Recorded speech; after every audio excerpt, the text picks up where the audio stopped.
जय श्री राम। किसी भी घर की जो ऊर्जा होती है ना, वो उसके 5 मूल तत्वों से ही बनती है। तो आज पंडित मुकेश भारद्वाज जी की शिक्षाओं के आधार पर हम वास्तु के उन्हीं 5 मूलभूत तत्वों को समझेंगे जो असल में किसी भी जगह की एनर्जी को, उसकी वाइब्स को तय करते हैं।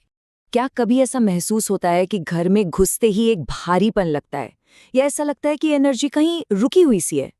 ये सवाल हम में से कई लोगों के मन में आता है, और इसका जवाब पता है कहाँ है? हमारे आसपास के माहौल को बनाने वाली बेसिक चीजों में ही छिपा है। जी हाँ, जवाब इन 5 मूल तत्वों में ही है।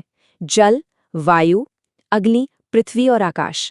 आप इन्हें एक तरह का कोड समझ सकते हैं, एक चाबी जो किसी भी रहने की जगह के अंदर एनर्जी के फ्लो को खोलने और समझने में हमारी मदद करती है।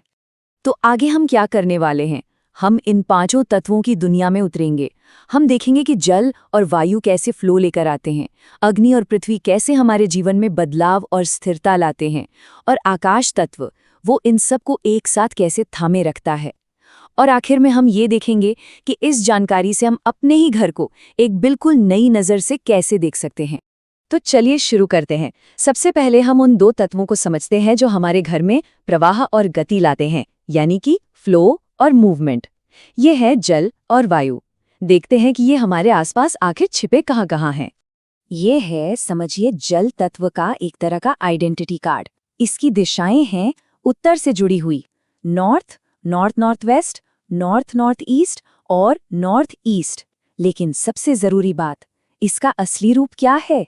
इसका असली रूप है जमीन में खोदा गया कोई भी गड्ढा, फिर चाहे वो अंडरग्राउंड टैंक हो, कुआं हो या स्विमिंग पूल। अगर जमीन में गड्ढा है तो मतलब वहां जल तत्व आ गया। रोजमर्रा की जिंदगी में देखें तो जल तत्व हमें अंडरग्राउंड पानी की टंकियों या बोरवेल में तो साफ साफ दिखता है, लेकिन ये और भी कई तरीकों से हमारे घरों में मौजूद होता है। जैसे हमारे पर्दों या वॉलपेपर पर जो लहरदार पैटर्न होते हैं ना, या फिर नीले, काले या गहरे ग्रे रंग का कोई भी डेकोरेशन का सामान, वो सब जल तत्व को ही रिप्रेजेंट करते हैं। अच्छा जी, अब देखते हैं वायु तत्व का पहचान पत्र। इसकी मुख्य दिशाएं पूर्व से जुड़ी हैं, और इसका असली काम क्या है? वेंटिलेशन देना। तो सीधी सी बात है, घर में बगीचे, बालकनियां या वेंटिलेशन के लिए बने शाफ्ट, ये सब वायु तत्व का ही प्रतिनिधित्व करते हैं। बालकनियां, बगीचे, घर में रखे पौधे, ये सब तो वायु तत्व हैं ही। पर यहाँ एक बहुत मजेदार बात है, सिर्फ हमारे दरवाजे खिड़कियां ही नहीं, बल्कि हमारा टीवी, लैपटॉप, फोन, यहाँ तक कि हमारे कमरों का जो आयताकार यानी रेक्टेंगुलर आकार होता है ना, वो भी वायु तत्व का ही एक रूप है ना? कमाल की बात। चलिए, तो जल और वायु की बात तो हो गई। अब आगे बढ़ते हैं उन 2 तत्वों की तरफ जो ट्रांसफॉर्मेशन और स्टेबिलिटी यानी परिवर्तन और स्थिरता की शक्तियों को दिखाते हैं। ये है अग्नि तत्व का पहचान पत्र। इसकी दिशाएं हैं दक्षिण, दक्षिण पूर्व और दक्षिण दक्षिण पूर्व।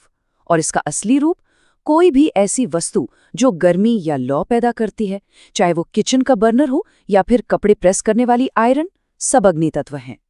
अग्नि तत्व तो हमारे घरों में हर जगह मौजूद है।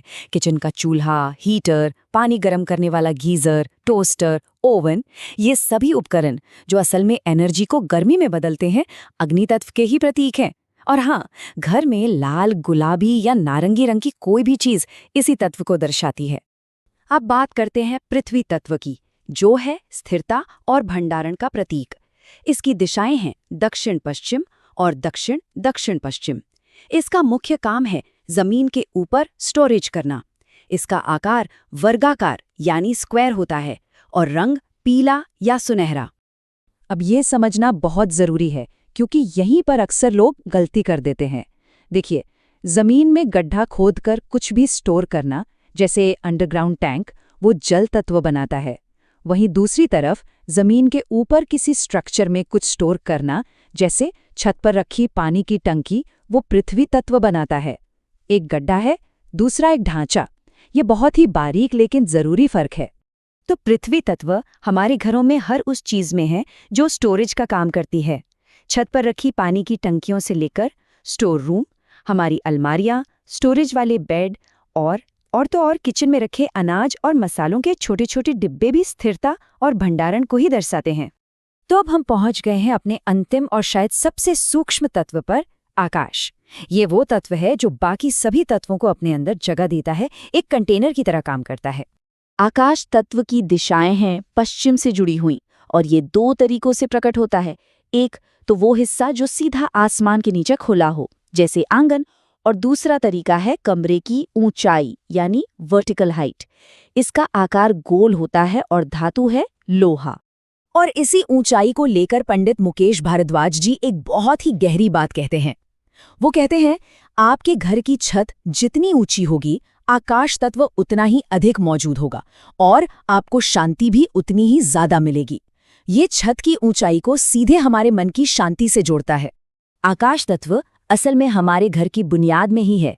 घर की नींव और पिलरों में जो लोहे की सरिया इस्तेमाल होती हैं, वो आकाश तत्व की ही धातु है और वो घर के हर कोने में मौजूद है।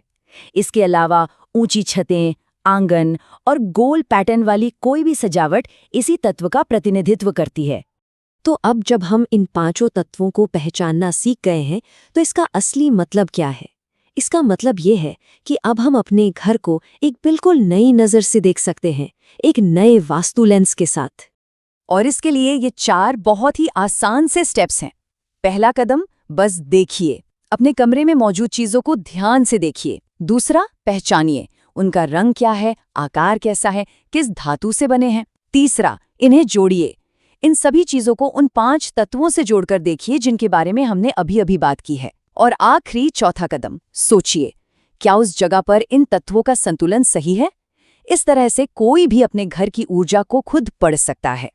तो अब जब इन तत्वों को पहचानना आ गया है, तो ये सोचने वाली बात है कि आपका घर आपको कौन सी कहानी बता रहा है, उसकी एनर्जी क्या कहने की कोशिश कर रही है।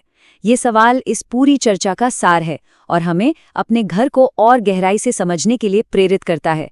जय श्री राम।